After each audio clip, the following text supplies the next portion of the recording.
नमस्कार, मैं हूं विशाल यादव। संविधान विरोधी है मोदी सरकार, संविधान को नहीं मानती है मोदी सरकार, मनमाने ढंग से देश को चलाना चाहती है मोदी सरकार। सुप्रीम कोर्ट के जज ने आज मोदी सरकार का काला चिट्ठा खोलकर रख दिया है। दोस्तों, लंबे समय से आरोप लग रहे, विपक्ष भी कह रहा है कि मोदी सरकार संविधान को नहीं मानती है, मोदी सरकार लोकतंत्र की हत्या कर रही है, मोदी सरकार देश को अपने इशारे पर नचाने की कोशिश कर रही है।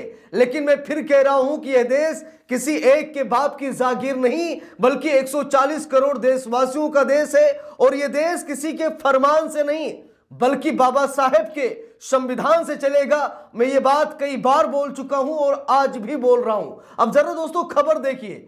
खबर देखने से पहले जज साहब को लाखों सलाम, क्योंकि आज कुछ ही ऐसे जज हैं जो सरकार पर टिप्पणी करते हैं, सरकार के भ्रष्टाचार, सरकार की मनमानी पर वो खुलकर अपनी बात रखते हैं। कुछ ही ऐसे जज हैं, बाकी चरण वंदना करने वालों की पूरी फौज ही खड़ी है। अब जरा गौर से दैनिक भास्कर की इस रिपोर्ट को देखिए। लिखा है कि पहले जेल में डाले फिर इन्वेस्टिगेशन हो, यह नहीं होना चाहिए। सुप्रीम कोर्ट के पूर्व जस्टिस लोकुर बोले, हिंदू राष्ट्र तो हो ही नहीं सकता, पूरा संविधान बदलना पड़ेगा। जरा गौर से देखिए।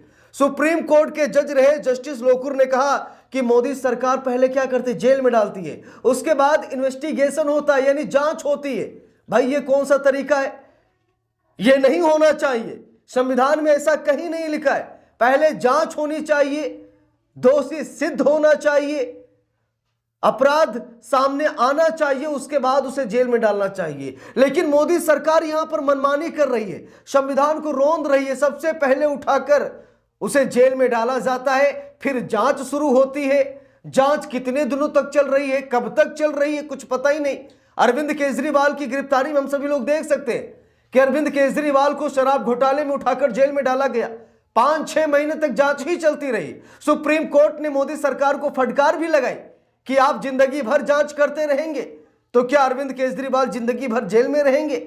यह कौन सा तरीका है कि आप सबसे पहले उसे जेल में डलवा देते हैं, फिर जांच करते हैं और जांच सालों साल तक आपकी चलती है। तो बेवजह एक बेगुनाह जेल में क्यों सड़े?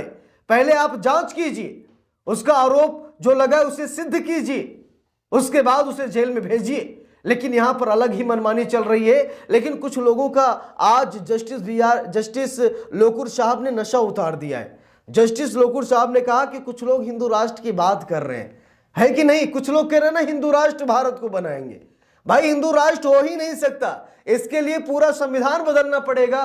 और किसी की औकात भी नहीं है कि संविधान को छू सके। कोई ऐसा है नहीं कि संविधान को बदल सके, क्योंकि हो सकता है कि 1-2 करोड़ लोग संविधान को बदलने की बात करते हो, लेकिन 140 करोड़ देशवासियों का देश है। 140 करोड़ में अगर 100 करोड़ भी ये ठान लें कि संविधान को कोई छू नहीं सकता है, तो कोई संविधान को नहीं छू सकता है। हिंदू राष्ट्र की बात कर रहे, 100 सालों से आरएसएस सपना देख रहा है, लेकिन अभी 1% भी काम पूरा नहीं हुआ हिंदू राष्ट्र का। तो जिन लोगों के अंदर ये नशा चल रहा है कि हिंदू राष्ट्र बनेगा, भारत हिंदू राष्ट्र बनेगा, भारत एक सेकुलर राष्ट्र है, धर्मनिरपेक्ष देश है, एक ऐसा देश है जहां पर सभी धर्मों को आजादी है। तो एक धर्म को आजादी नहीं दी जा सकती। शायद ये मेरी बात कुछ लोगों को बुरी लगे, लेकिन सच्चाई यही है, भारत की खूबसूरती यही है। और आजादी की लड़ाई चंद लोगों ने नहीं लड़ी, बल्कि सभी जाति धर्म मजहब के लोगों ने लड़ी, कुर्बानियां दी। इसीलिए देश सभी का है, 140 करोड़ देशवासियों का है। मनुवादियों के हिसाब से देश नहीं चलेगा, मनु स्मृति से नहीं बल्कि भीम स्मृति से यह देश चलेगा। अब दोस्तों यहां पर देखिए, खबर में लिखा भी है, retired justice Madan B Lokur ने कहा कि जैसा चल रहा है उस हिसाब से पता नहीं कब केस खत्म होंगे। सही कह रहे हैं कि सरकार स्लो जांच करती है, किसी को उठाकर जेल में डाल देती है, जांच बड़ी स्लो होती है। 1 अधिकारी 2 अधिकारी को लगा देते और उनसे कहते हैं कि 1-2 साल तक जांच करते रहिए, और बेवजह वो मासूम, वो बेगुनाह जेल में सड़ता है। देखिए लिखा भी है, ईडी सीबीआई जैसी केंद्रीय जांच एजेंसियों को सोच समझकर आराम से काम करना चाहिए।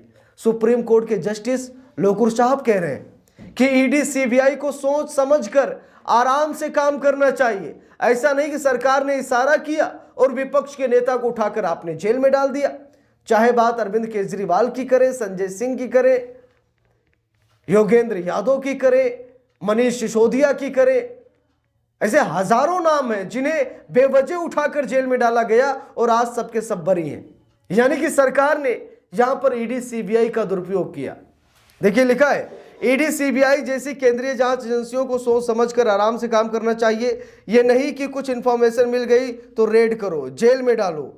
यह नहीं होना चाहिए कि पहले जेल में डाले फिर इन्वेस्टिगेशन करें। वाह जज साहब, आपने तो पूरी तरीके से सरकार को आईना दिखा दिया है। और मुझे लगता है कि सरकार जस्टिस लोकुर साहब की बात को ध्यान में देगी, क्योंकि जब कोई बड़ा ज्ञानी ज्ञान की बात कर रहा है तो उसे समझना चाहिए। भाई अभी तक यही होता था, पहले जांच होती थी, आरोप सिद्ध होता था, उसके बाद कोर्ट सजा सुनाता था, जेल होती थी, कितने साल की हो रही, सब कुछ होता था। लेकिन अब क्या होता है, सीधा गिरफ्तार करो, रेड डलवा दो, तुरंत उसे हिरासत में ले लो, ठीक है, उसे जेल में डाल दो, फिर जांच शुरू कर दो। सरकार आजकल कुछ ऐसा ही कर रही है जो कि असंवैधानिक कृत्य है। यह किसी भी हद तक सही नहीं है। यह संविधान को रौंदने का काम किया जा रहा है कि आरोप सिद्ध नहीं हुआ कि उसे उठाकर जेल में डाल दो। अभी आरोप पर जांच भी शुरू नहीं हुई, उठाकर जेल में डाल दो। यानी कि एक हिसाब से मोदी जी देश को अपने हिसाब से चलाना चाहते हैं। मोदी जी सोचते हैं कि हम ही संविधान हैं, हम ही जज हैं, हम ही जूरी हैं, हम ही जल्लाद हैं, हम जो करना चाहे कर सकते हैं। यहां तक कि जस्टिस BR गवई ने कई बार कहा कि सरकारें जज, जूरी और जल्लाद नहीं बन सकती, सरकार मनमानी नहीं कर सकती, सरकार को संविधान के दायरे में रहकर काम करना चाहिए। कई बार जस्टिस BR गवई ने बातें कही, लेकिन मोदी सरकार क्या कह रही है कि कार्यपालिका में दखल ना दे न्यायपालिका। वाह, यानी कि मनमानी करें और न्यायपालिका हाथ पर हाथ रखकर बैठी रहे और तमाशा देखती रहे। सरकार यही चाहती कि हमारी जो इच्छा हम करें, न्यायपालिका बीच में ना आए। लेकिन जस्टिस BR गवई ने इस बात का भी तोड़ दे दिया है। जस्टिस BR गवई ने कहा कि हम हाथ पर हाथ रखकर नहीं बैठ सकते। हम जनता को क्या बताएं कि हम शक्तिहीन हैं, अदालतें शक्तिहीन हैं, अरे हम कुछ कर नहीं सकते। क्या हम जनता को यही मैसेज दें? अगर जनता को यही मैसेज देंगे तो जनता हमारे पास आएगी क्यों, न्यायपालिका का दरवाजा खटखटाएगी क्यों? यानी कि जस्टिस BR गवई लंबे समय से सरकार को समझा रहे हैं, बता रहे हैं, संविधान का पाठ पढ़ा रहे हैं, लेकिन सरकार अहंकारी है। सरकार अपने हिसाब से देश को चलाना चाहती है, देश का कंट्रोल चाहती है। लेकिन आज जस्टिस लोकुर साहब ने बहुत बड़ी बात कही है कि गिरफ्तारी तुरंत नहीं होनी चाहिए, पहले जांच होनी चाहिए। अगर जांच में कुछ ऐसा मिलता है तो आप ठीक है गिरफ्तार कीजिए, जेल में डालिए, लेकिन ऐसा बिल्कुल मत कीजिए। तो इस पूरे मामले पर आप सभी लोगों की क्या राय है कमेंट बॉक्स में जरूर बताइएगा। वीडियो को लाइक शेयर, अगर चैनल पर नए हैं सब्सक्राइब करके सपोर्ट कीजिएगा। मिलते हैं दूसरी वीडियो में, तब तक के लिए बहुत बहुत धन्यवाद।